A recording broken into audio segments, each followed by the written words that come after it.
running, right? Give it 5 seconds, I think, for people to skip the commercial. And we should be here.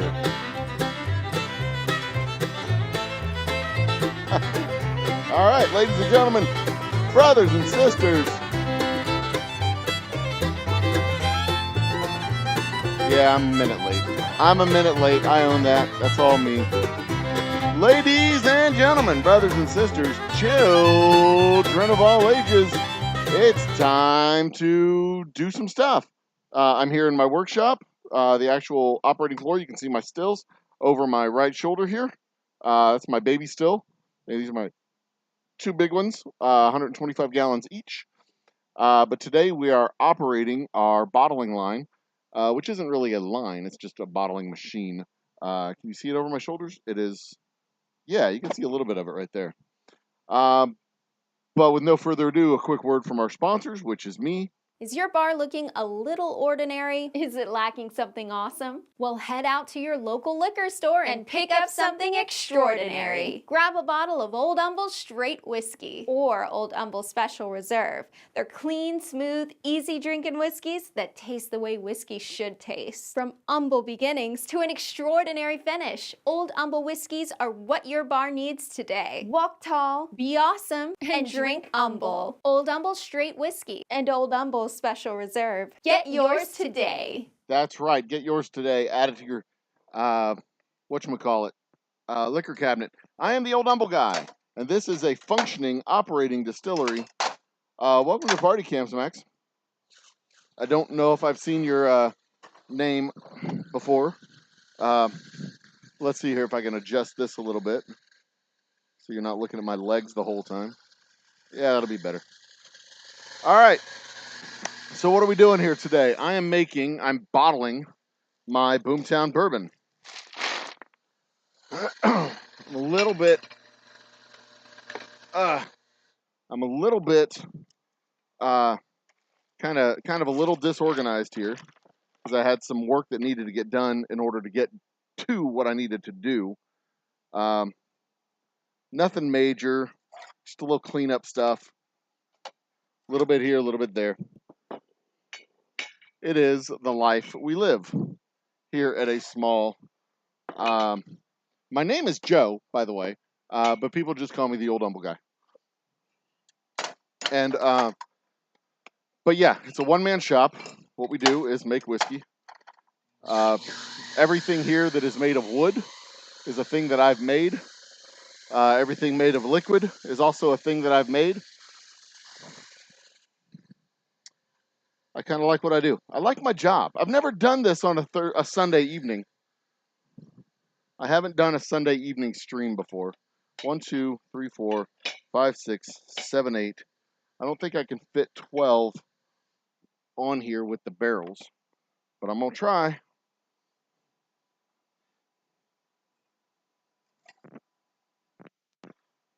The second one is running a little high. Well, I can do 10. I'm only doing 5 cases today because I've got an order coming in on Monday or Tuesday. I don't know how much I'm going to have or I'm going to need, but I am going to need to probably have 5 cases of all 3 of my brands that I have available right now. We use straight whiskey, special reserve, double oak rye, and excuse me, Boomtown Bourbon. And I'm going through all this because we've got a lot of new subscribers and possibly a lot of new folks who will be visiting during the stream. Who we got? Is it legal to bottle on a Sunday? Yes, it is legal to bottle on a Sunday. It is not legal to sell bottles on a Sunday, however, so I can't sell them, but I can absolutely bottle them. They don't mind you working, just so long it's not buying them. They don't like it when you buy them. That's all. So yeah, it's legal. I mean, I can work 7 days a week. And if they could figure out a way to pack more days in, they would do it. But yeah, like I said, today I'm only doing 5 cases. Only 60 bottles, which means I'll be able to label them by hand. I'm not going to need to use our labeling machine. When I'm in a full run, when I'm going through a full run of my whiskeys, I'll label them bottles with a machine. We are getting some kind of bubble in the system, and it's messing up my levels.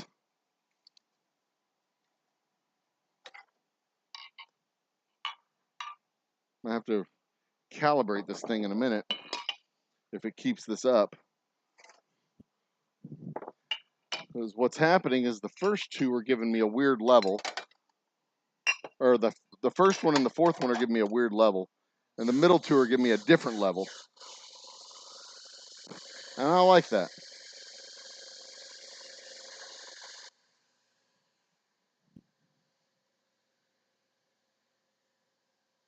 Welcome to the party, King. I'm going to move my phone over here where I'm doing most of my work so I can see what's happening.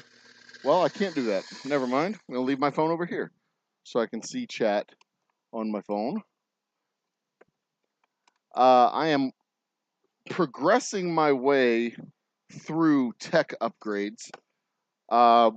First step was a new microphone. Actually, I got some new lights in the other room on my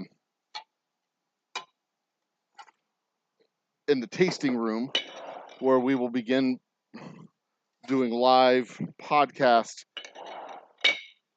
streams for a podcast that I'm going to record with a local comic, Jody Summers. And then the local comic Jody Summers, and then we're gonna maybe do some live music with some bands that do original music, their own music.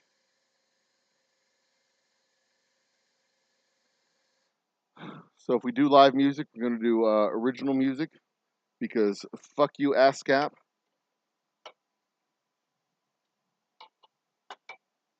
If an artist wants to play their own music, the artist can play their own music.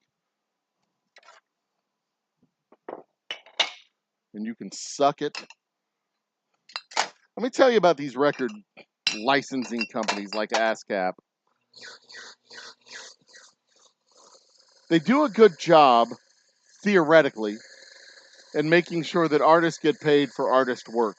And I'm a big fan of artists getting paid for artist work. You write a song, you get paid for the song. You should get paid for the song. You perform a song, if somebody else performs a song, you should get paid for that performance. But where they fuck up is where they start going after small businesses and independent artists who are just trying to learn how to play.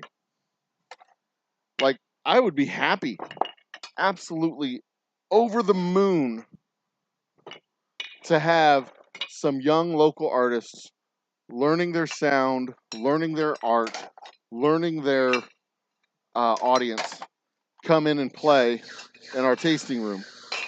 But if you do that, ASCAP and the other licensing companies, they come to the business and they say, look, you need to pay $4,000 a year in order to have the music license. You know how much money, you know how many plays, you know how many ears it takes to get $4,000 paid to an artist through sources like Spotify or radio play or anything like that. You got to play that music like 10,000 times, which means over the course of a year, 365 days, I would have to have an artist playing 300 songs that are licensed in order to generate $4,000 a year. And 300 songs, 300 times 365 would be about, add 2 zeros, that's 4 zeros, that's about 10,000, right? 1, 2, 3, 4, 5. Yeah, that's about 10,000. We'll round off the numbers there. It's about 10,000. So 300 times a day. And in 24 hours, 24 divided by 300 divided by 24, 300 plays divided by 24 hours, that is 12 songs per hour for these performers, which every hour for 24 hours. And now, of course, that's assuming we're open every hour for 24 hours. Think we're open every day for 24 hours? No. We're open twice a week. And twice a week, over the course, we're open for 9 hours. So that's 300 plays divided by 9 hours. That would be 33 songs an hour. Every hour. And an hour, of course, you know, is 60 minutes. So in order to play 33 songs an hour for 9 hours straight, that means these guys can only play 2-minute songs, cannot take breaks, cannot have spaces between the songs. They're just playing song after song after song after song after song after song after song after song. These licensing companies are absolute vultures and scam artists. They're 100%, they're not doing what they say they're doing. They are harassing and extorting money out of small businesses. They don't go after the bands. They don't go after the small performers. They just go straight after the bands. What's up with the small barrels? Oh, glad you asked. Great shot. This is what our bourbon gets aged in. These barrels here are being cured and tested to make sure that they're good barrels. And this one's a good barrel. It is filled with water right now, and it's not leaking. I need to make sure they don't leak. So what I do is I fill them up with water, and it swells the staves. Swells the staves so that the staves lock and they become watertight. And then I can put my whiskey in them. And then when I put the whiskey in, the whiskey won't leak out. And you want to make sure that they are watertight before you put the whiskey in, because if you put the whiskey in first, you might have something happen like this barrel, which blew its ribs rather. So as it's swelled up, I can actually see it kind of trying to separate right here on this one. But as it's swelled up, it busted the rivets on the metal here. And I've had the faces fail. This one's trying to, it looks. That's all wet on this side, but the barrel seems to be intact, but I'm not going to put whiskey in there because if one of these last two rings pops, I have a floor covered in whiskey. And that would be bad. It makes it very hard to sell and bottle whiskey that falls out of the barrel and spills onto the floor. Good. So I'm getting those 2 barrels, or 2 barrels failed. I gave one away to somebody who wanted to make furniture with it. He didn't want to use one of my vintage barrels. I mean, it's not. I mean, look at these 4 barrels here. These barrels are spoken for already. Look at these guys over here. See this one here? This one is about. It's several years old. It is from probably 2014 or 2016. You know, it's got the nice rust patina on the rims. It's an old barrel. It's aged. It's weathered, but it doesn't look drastically different from the others. You know, but he's going to make a nightstand out of it, and he didn't want that barrel. He didn't want that barrel on the nightstand. So there you go. It looks a little bit different in the camera, but it does not look drastically different. You wouldn't know, really. Anyway.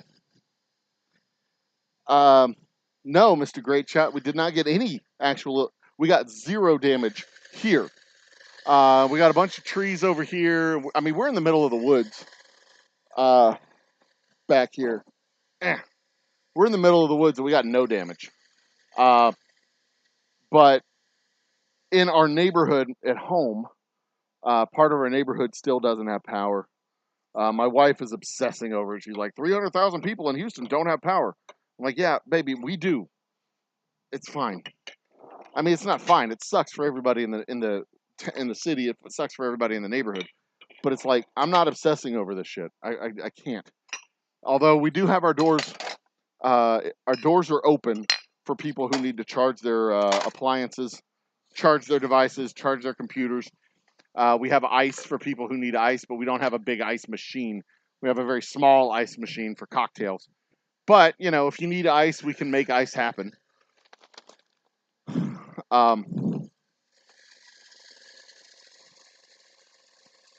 But, I mean, it's not going to be a lot. It'd be like a cooler, and it's going to take 30 minutes to fill the cooler again. But we do have water. We have power. In fact, I should be filling my water tank now since our cisterns are full. In fact, I'm going to do that. I'm going to do that now. Ugh. This is not sexy or exciting. This just, I'm just turning on a hose. And that's it.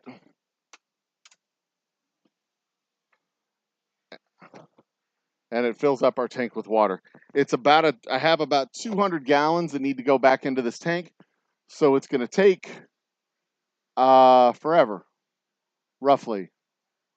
Making sure my membrane pressure is good. Filter inlet pressure is good. Everything is good. I need to send my reject water. I don't have any reject water. Good. But I am going to open up this door just a little bit to make sure we don't have reject water. And I do not have my door open because it is 1,000 degrees outside. We're in the 90s right now. It is warm, seasonably warm, which is a nice break from last year when at this time it was unseasonably warm. 15 gallon. The barrels are 5 gallons. We age our Boomtown bourbon in 5-gallon barrels. It is a true small batch craft bourbon. We do 50-gallon batches, 5-gallon barrels. And I say 50-gallon batches, and if you can do the math here, you'll see there's only 5 barrels back here. There will be 6. 6 is the actual number of barrels that go into the batch. But 30 gallons at 120 proof becomes 50 gallons, or very close to 50 gallons, at 90 proof. So that's how the math works.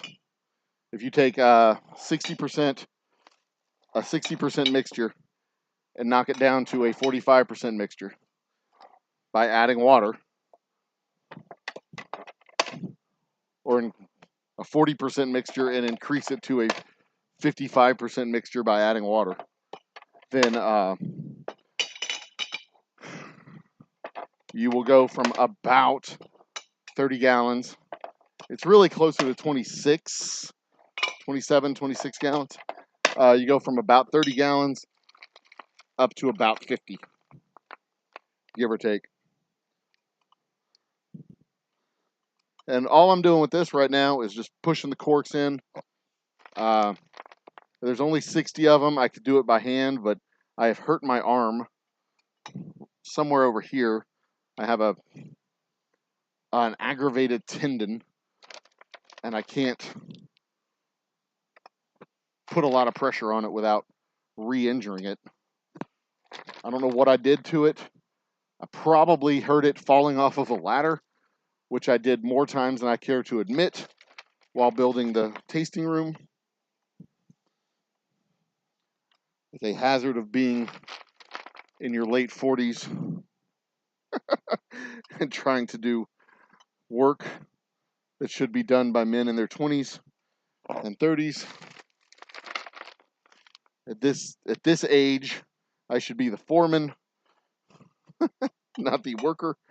But thanks to budget constraints, I was both the foreman, the worker, the contractor, etc., etc. And I don't even pay that well, which sucks, to be quite honest. My my salary and benefits as an employee of this operation kind of suck. But what's really cool is I can claim the loss. I can net out my mileage and supplies and gas and all the other stuff that I spend doing my tastings, and calculate the net loss, the net cost as an independent contractor doing the tastings for the distillery, and deduct that from my taxes. So I can't pay myself money, but I can at least reduce my tax burden. And that works out okay.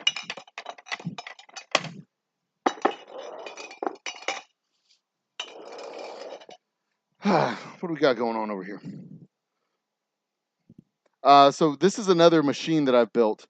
I call it my Glengarry Glen Ross machine. It is for closures. And if you've seen Glengarry Glen Ross, you get the pun. Because coffee is for closures. Get it? Closures. It's a pun. It's a sales pun. Next thing is going to be putting the shrink seals on the bottles. And then the labels. The shrink seals is the part that I hate the most. But I may be getting a machine that'll help make it suck a little bit less. But the problem is that machine costs like $300. And I have other stuff that I can spend $300 on that'll be very valuable to the company. So I got to choose my battle.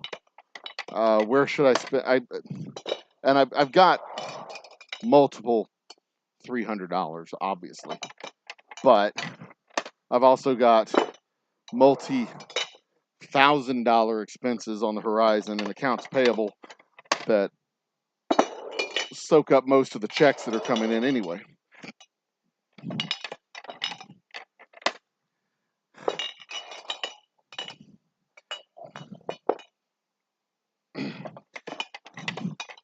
Business, people don't appreciate the cost of goods sold function on a business's ledger sheet. And what I mean by that is it's not just inventory, it's not just overhead. Maintaining a cash reserve is critical. You got to pay rent, but also you've got to be able to buy the supplies that go into making the thing that you make, like corks and bottles and labels and barrels, lumber to make stupid little machines and tables. All this stuff costs a little bit here, a little bit there. Eventually, you do enough, a little bit here, a little bit there, it starts adding up to real money.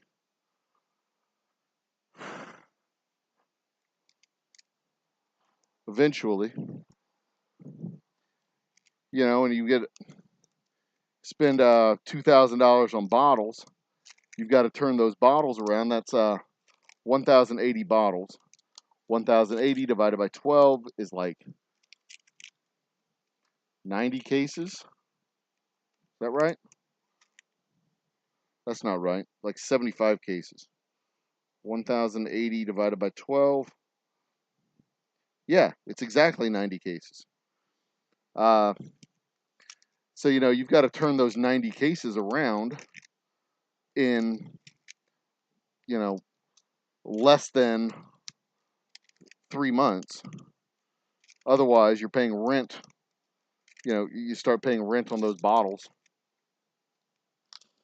And if you can turn them around in 2 months, that's even better, because then you have enough money ahead of rent. I mean, it's all like, it's all a very complicated math problem. And a lot of these things come up in ways that you just don't expect it. You're like, yay, we got 10 grand. Oh no, now it's only 7 because I have to pay rent. Oh no, now it's only 1 because I have to buy more supplies. And then, it takes 2 weeks to get those supplies in, and that $1,000 doesn't cover rent. All because you need another 2 weeks. And now, you had one good month, but you weren't able to stack it up with a second good month right behind it. The big challenge, the big key, is to be able to stack up 2, 3, 4 months in a row without taking months off, taking breaks, having to throttle back because you just don't have any fuel in the tank. And that's why you find so many small business owners doing Uber Eats, tutoring, part-time jobs at your Ace Warehouse or Ace Hardware. I mean, part-time jobs are the lifeblood of the entrepreneurial economy. There's a lot of guys out there, a lot of gals out there that are, working their ass off on 2 or 3 different gigs. And there's all businesses aren't the same. And a lot of people want to help, but they just don't know how. And I was talking to someone the other day. There are well-meaning people who start too damn many sentences with "you should," and they don't know what the fuck they're talking about. And it's very, very frustrating because you want to slap them because they're just ignorant. But at the same time, they mean well, so you don't slap them. But the truth is, they need to be slapped. They're like, you know what you should do? You should change your entire business model. Nope. That is a thing that I'm not going to do. I appreciate the well-meaning information or the well-meaning advice, but yeah, we're not going to go hire a bunch of internet influencers to shake their tits over our bottles of whiskey. That's not something that I'm interested in doing because I don't want people to buy Emily Elizabeth's tits. I want people to buy my whiskey. That's Emily Elizabeth with 2 H's, by the way. She's an influencer because she has several million followers. But the reality is, she just has really nice boobs. And she's not really an influencer. She got paid a lot of money by Monster to put their logo on her bikini. So everybody saw their logo on her, I think it was left tit. And she has 2.5 some million followers. Maybe more. I don't know. I can't remember. It's been a while since I was researching influencers and the effect that they have on actual brands. But near as I can tell, she didn't sell anything. She didn't actually sell product. And I assume if you're an influencer, like the baseline definition for being an influencer, the baseline criteria should be that you influence people. Right? Influence. That's that's the most of the word influencer is influence. And I can assure everyone listening, living and dead, conscious and not, that when I go to stores, I can influence customers. I'm capable of that. salesmen, good salesmen, are influencers. And your baseline criteria should be, when you see somebody, do they walk away with the whiskey? And I've been to so many festivals, seeing people face to face this year. So many festivals, giving out so many samples. Put my whiskey in front of judges, and the judges are like, "Oh, it's a very good effort. Third place." Yeah, okay. The people come to my booth and buy my whiskey. So the judges can eat a bag of dicks. The people choose to buy. They actually choose to pay money versus the judges who, I mean, honest to God, they have no influence and no authority whatsoever to declare themselves judges of whiskey. They don't know shit. And half of them are trying to find a brand that they have chosen to um, that they have chosen for the victor of their stupid little contest. I'm over the award shows. The award. I mean, I'd love to get them. Don't get me wrong. Gold medals are great. They look great.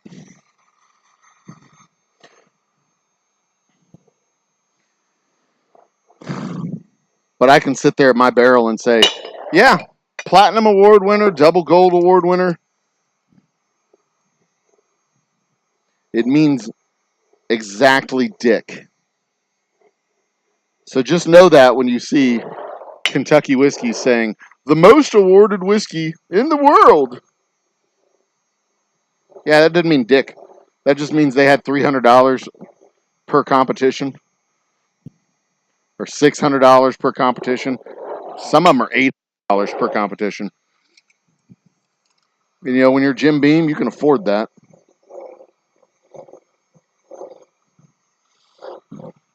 And then you get an award. Like, here's the money. Thank you. Oh, we'll put your whiskey in front of buyers and tasters. Like, really? You will?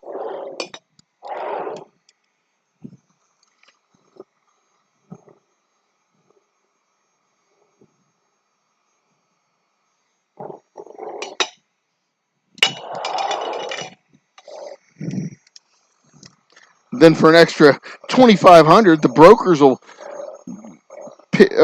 try to sell your whiskey. And all this shit's a bunch of scams. You got to pay money to get your foot in the door, to buy influence. Meanwhile, the way to build a sustainable brand, and this is important if you're trying to build a business, you build a sustainable brand by going the old school way. You go face to face in front of your customers. The way they sold snake oil back in the 1800s, the Miss Mary's cure-all, aqua vitae, whatever. They load it up into a wagon, load it up into a van, drive across country, post up on a corner. Ladies and gentlemen, brothers and sisters, step right up, step right up. I've got the magical wonder cure that'll take care of what ails ya. This wonder elixir will cure what ails ya. Bad backs, toothaches, sore feet, rotten toe. In a relationship that lasts too long, you got a yappy child, a yappy woman. You just got a headache, come and try the Old Humble Elixir Vital. Just one shot of this, and you're on your road to recovery. You, sir, you look like a young, strong lad. Come put my junk in your mouth and see how your life will be changed with just one bottle of Old Humble's Elixir Vital. That is the sustainable model for building a business. You get a salesman, you get a crowd, you whip up a frenzy, you put the bottles in their hands, they put the money in yours, everybody wins, you walk on to the next town and do it again, and do it again, and do it again. If I could do it out of the back of my truck, if it were legal, I would do it. But, per laws in the state of Texas, I have to go through retail establishments or through my own distillery. I can do it here in my own shop, but I got to get people to come to the shop. So I go to retail establishments. I stand in front of people. I mean, the new media way, in the starting in the '60s, was you make a commercial. You go into print media. You go into video media. You go into paid commercial media, right? That's how it's done. You get in front of people's faces, or you go into paid commercial media. Now, the next thing was infomercials, where they'd get people in a studio audience, and Billy Banks or uh, Ron Popeil or one of those guys would show you this Ginsu knife will cut through tomatoes and tin cans. So if you don't like your family, you can just chop up this tin can and feed it to them, or you can chop up this tomato.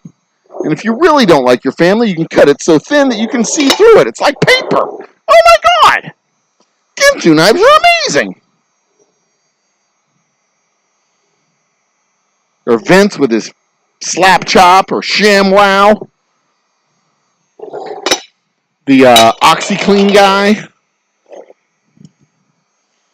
Pocket hose. The amazing retractable hose. Watch how it grows. That's how you know it's satisfied with your... And then, anyway. Bigfoot, cheers, my man. Welcome to the party. Also, I am going to be doing we will be doing the bottle giveaway for our special edition cast strength rye.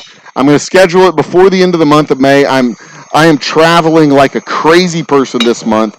We have graduation at the end of this week. It may be the first week of June, but I'll be giving away three bottles. One for all the qualified viewers from the live shows. One for our members. Mr. Jiggs is going to get that one because he is still a member, and he participated in the lives as well. So I'll set aside one for him, one for the people who watched our lives in May, June, or January, February, and March. And then I am overclocking this a million times. God, why don't y'all tell me that the audio looked like shit? Sounded like shit, rather. Okay, fixed it.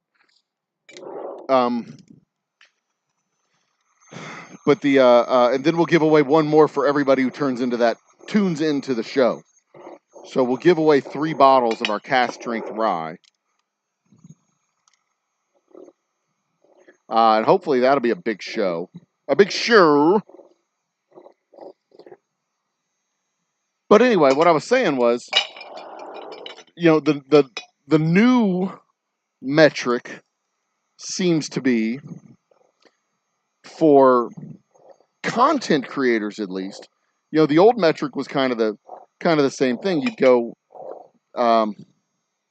if you were an entertainer, say, you would get in front of people. You would go to your local bars or restaurants. You'd go to the subway. You'd post up as a busker on bus stop or subway stop, or just a busy corner in downtown during lunchtime. And you would entertain people that way. Something that ASCAP is trying to end quite clearly, because they're attacking small businesses that let these people do that.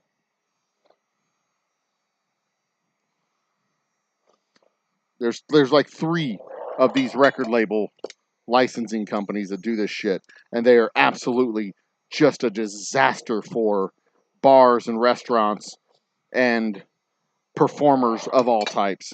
They're just the absolute worst kind of fucking vultures. Absolute worst vultures. Disgusting human beings. Anyway, but you'd post up and you'd play your music, and then people would be like, "Oh, he's good. Do you have original music?" "Yeah, I do." And then you'd start your original stuff, and then you'd put it down and try to put it in front of the gatekeeper's eyes. You'd get your record. You'd make your demo tape. Try to get in front of a producer. Try to get in front of a record label. Make your record. Sell your record. How do you sell your record? You do a show. You go to clubs. You do your shows.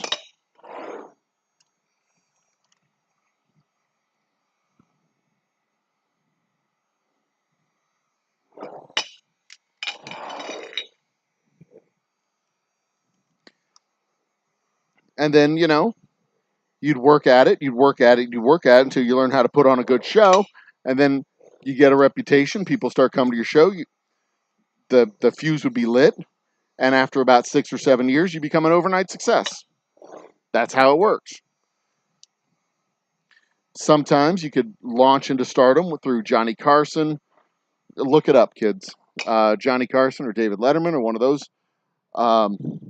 those shows. You get a big stage, big audience, that sort of thing. And then all of a sudden, instead of doing $5 shows, you're doing $15 door shows, $20 door shows. You're actually doing, you're making real money and commanding real income from these shows. And now that metric, instead of going Johnny Carson and David Letterman and Conan O'Brien and those guys, that has become, your song takes off as a fucking dance on TikTok or YouTube or whatever. I thought about this the other day. Like, imagine you're a performer. Your song takes off as a sound or a dance or whatever the hell they've got on the YouTubes and TikToks, right? You've got a whole freaking portfolio of work. A whole portfolio of work. And you've got a hour-long show that you put on for people. You put on your show, you're on tour, you go out, and all they want to hear is 7 words. Don't ask me how I did it. That's it. That's all they want to hear. They want to hear those 7 words. You become the I didn't do it kid on The Simpsons. Say the words, Bart. Say the words, Bart. Your entire show. They're just on their phones. They're just chilling out. They're posting up. Yeah, I'm at the show. And you're just like, they're waiting for me to say the line.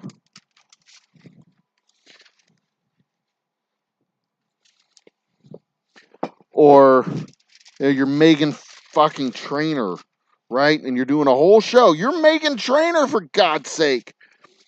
You're doing your show, and you start that song, and then everybody starts to dance. That one stupid dance that just came out, whatever, about the booty that it has the Charleston in it. Don't get me wrong, Megan Trainor is an absolute national treasure. She's amazing. I think she might have gotten a nose job, but that's neither here nor there. She owes it to herself to do whatever she wants. She's a big girl. I mean, not anymore. She is. Whew. Anyway, what was I saying? Oh yeah, like she does the whole concert. Then she starts, she does the song, and everybody starts to do the stupid TikTok dance, and she's like, guys, I don't know. Maybe that's awesome. Maybe it's not. I don't know. I've never been in the situation where I started talking to somebody. I'm like, here, would you like to try my delicious whiskey? Would you like to try my delicious whiskey? This is our straight whiskey. It's made of 90% corn. And then they're like, and you're like, what the fuck are you doing? They're like, oh, it's a sound on TikTok. We're doing a dance. Like, jeez. All right. That would be distracting, is all I'm saying. It would be distracting.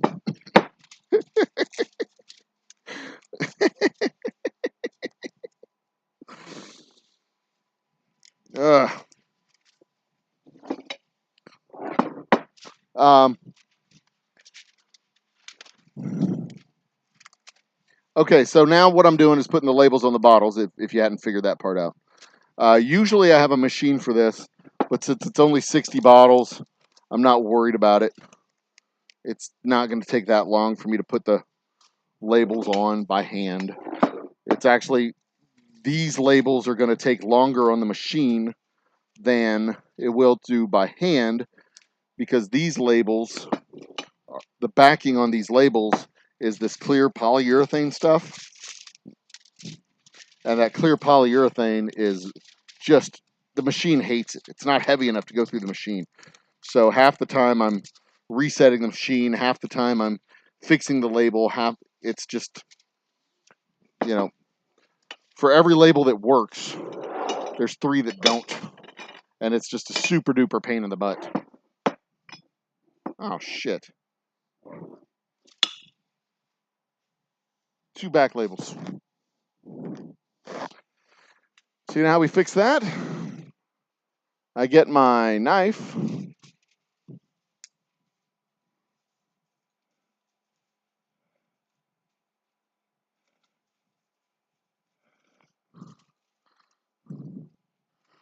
And I pull the label off and put it on the next bottle.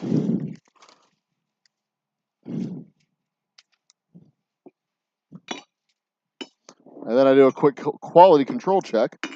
Make sure I've got front and back labels on everything. Yeah, and we're good.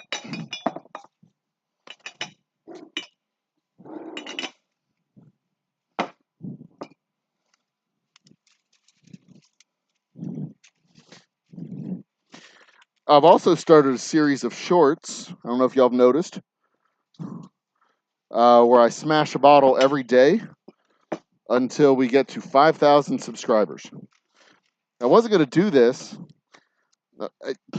It's a stupid gimmick. Don't get me wrong. I recognize it as a stupid gimmick. I know exactly what it is. It's dumb. Don't at me. I know this.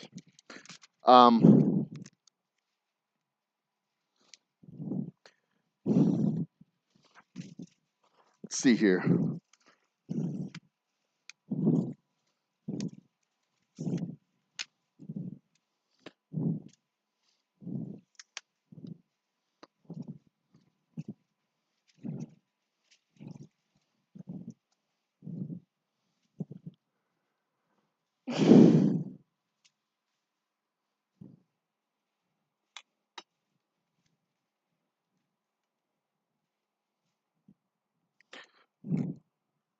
How about that? That do it?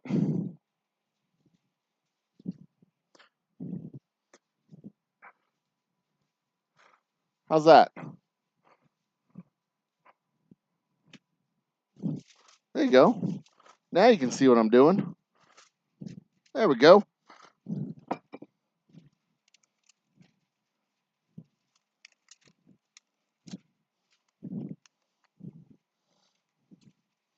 I didn't realize y'all couldn't see what it was that I was doing. But it's not sexy.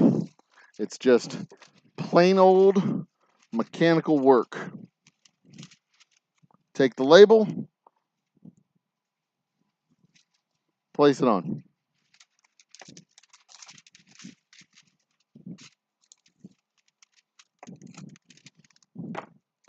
And that's that. Get rid of that shit. That was getting on my nerves.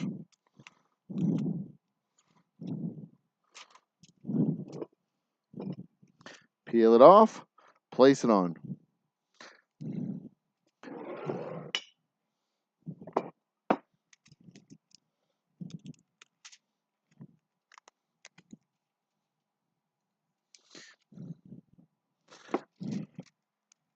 I am looking at some more automated labeling machines that will make this whole process go faster.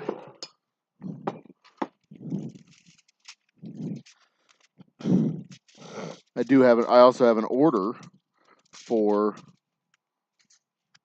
40 cases of Special Reserve that is for client gifts, so that I can do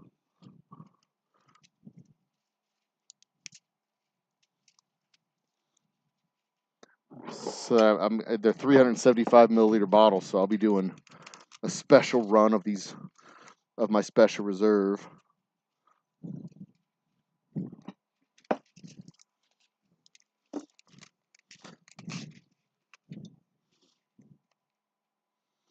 This does make my fingers sticky too.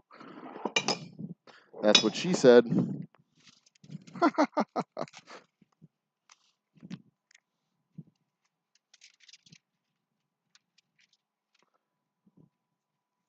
Uh-oh. What's this from my notification about slow water leak for 32 minutes? Oh, I'm here. Yeah, he's...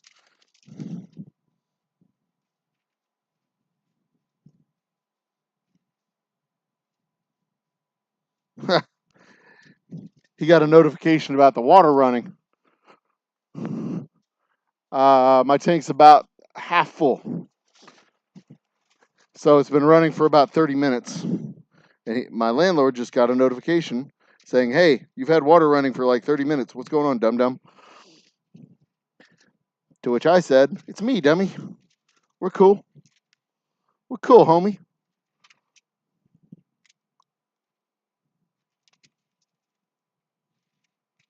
All right.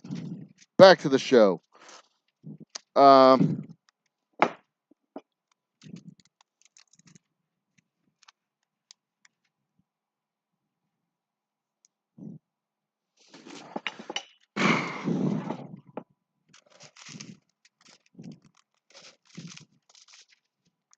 Step right up. Step right up. Get the wonder elixir that will cure what ails you. Bad back, snake bites. Always carry a flagon for snake bites. And also, carry a small snake, just in case you want a drink.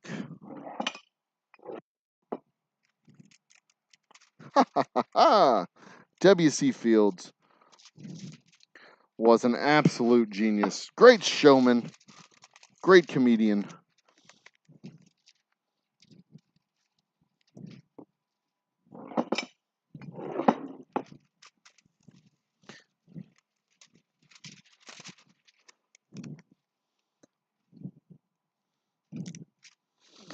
No, but anyway, I was not going to... I didn't think we were going to get to 5,000 subscribers this year. My goal for the year was to get to 4,000 subscribers, because that would be about the same amount of growth that we had last year.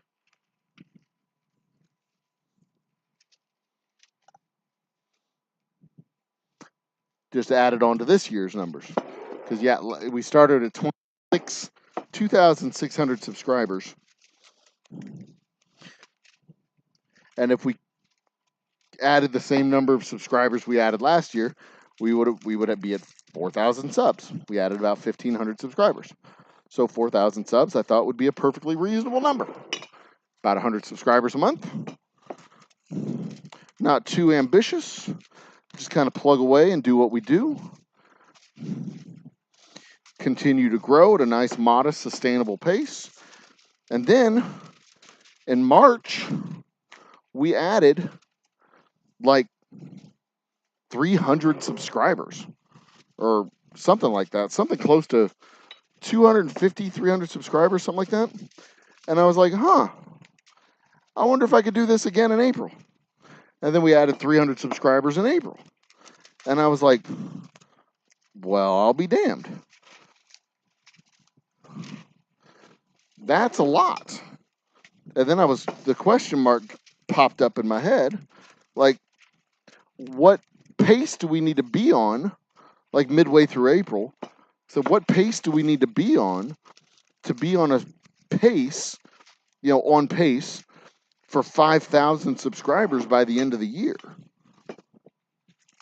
And that would be about 6 subscribers a day to add that extra 1,000 versus it was like 150 a month versus 100 a month. It wasn't a huge leap. I can't remember the exact numbers, but I do know that the number is 6.8 per day, which is it's about 190 a month. To do 2,400 subscribers, I think is what we needed. Average that much. And we were behind that average. We weren't coming close to it. We weren't going to be close to 5,000, not by any stretch of the imagination. But March and April happened, and that put us right on the path. That put us like dead in the center of the road to 5,000. We were easily going to get 4 if we stayed on that pace of those 2 months, because those 2 months were 300 subscriber months. We're going to get to 4,000 next month sometime, probably. We're going to be at 3,600 and something by the end of this month. 3,000, close to 3,700 by the end of this month, which is going to very close to 4,000 by the end of next month. So that got me thinking, what if we did a series of I will do a thing until we get to 5,000 subscribers? Something every day. A regular video every day. A different video. And I'm looking around like, what can I do? I'm not going to fill a bottle of whiskey every day. I mean, because I don't do one bottle at a time, right? But I do have a lot of empty bottles. I got empty bottles all the time because I go out and do these tastings. And when I do a tasting, I'll do a half a bottle during a tasting. So every week, if I do 4 days worth of tastings, I'm coming up with 8 bottles because I do 2 labels per tasting. So that's 8 tastings, which is 4 bottles of whiskey every week. I'm coming up with 4 empty bottles every week. Like, well, hell, if I have 4 empty bottles every week, I can break a bottle a day every day. I've got dozens of empty bottles here at the shop. I've got dozens of empty bottles at home. I could probably do this for 2 months and not run out of bottles. Easy. Got old vintage bottles with our old logo and old label. New bottles, freshly filled and freshly emptied.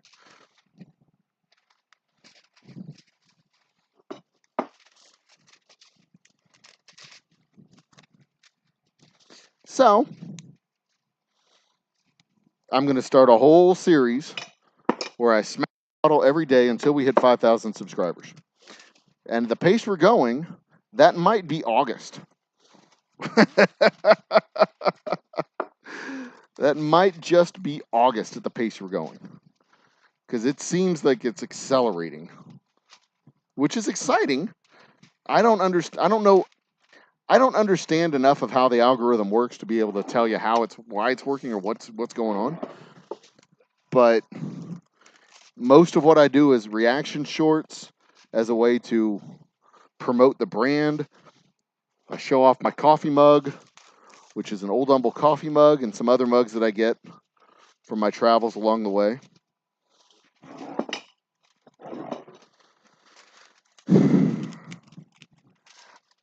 Just goofing off, having fun. Promote the brand by living a life. It's a brand. It's a lifestyle brand. You know what I mean? It's a lifestyle brand.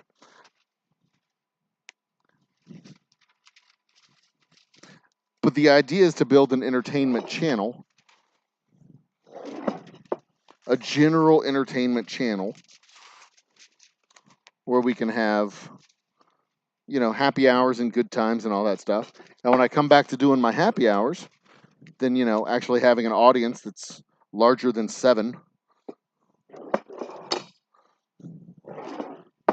Not that I don't like talking to you 7 people, but 2, 3, 4, 5, 6, 7, 8.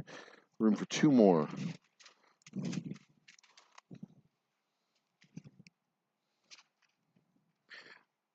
But, it's got to be worth the effort. If I'm going to have Jody in here doing a podcast with me, I want to have a couple hundred people watching the podcast. I want to get it. If I'm going to spend $300 on equipment for a goddamn show, then I want to at least be able to make $300 back through the channel.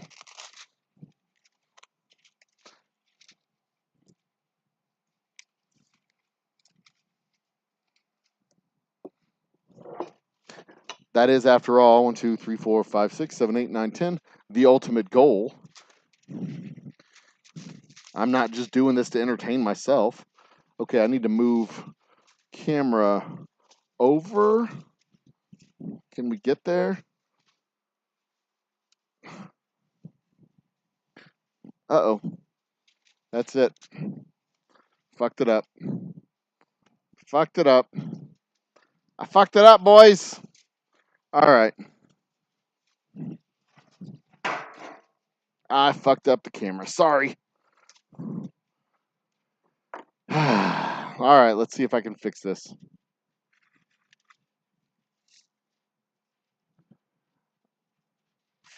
Or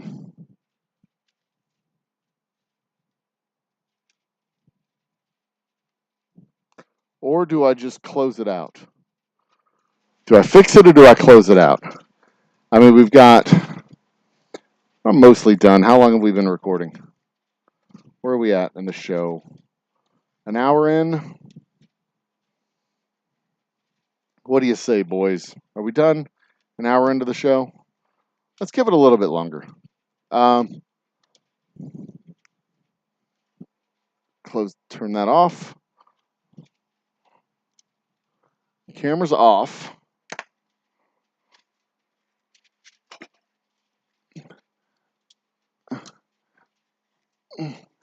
Let's see here. If I can reset it over to here.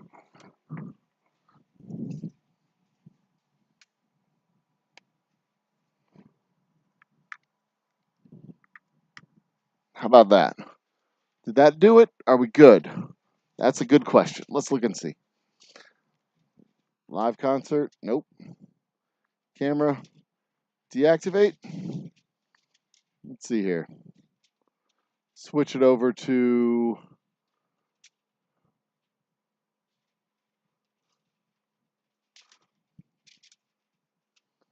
Switch it over to... that camera? Did it work? Activate. Come on. No. I think we're done, boys. I think we're just going to call it.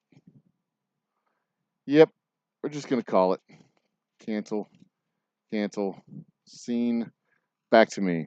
All right. I tried. Camera failure. Technical difficulty. That's another thing that we need to upgrade. I need to upgrade my equipment so that we don't have these technical difficulties anymore. Ladies and gentlemen, brothers and sisters, children of all ages, I'm the Old Humble Guy. Thank you for joining me this Sunday afternoon for a little bottling sesh of our Boomtown Bourbon. Hold on. Little bottling sesh of the Boomtown Bourbon. I just kicked my phone off the table. And as always, a parting shot with you, my adoring fans. Grab your drink. Grab your drink. Grab your drinking vessel.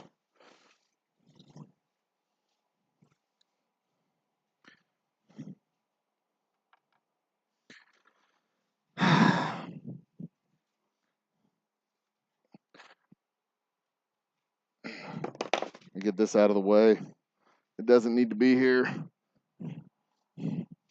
any longer.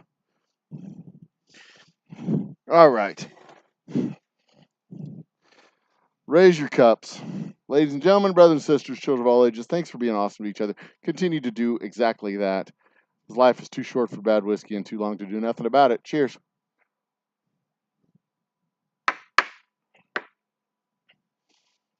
All right.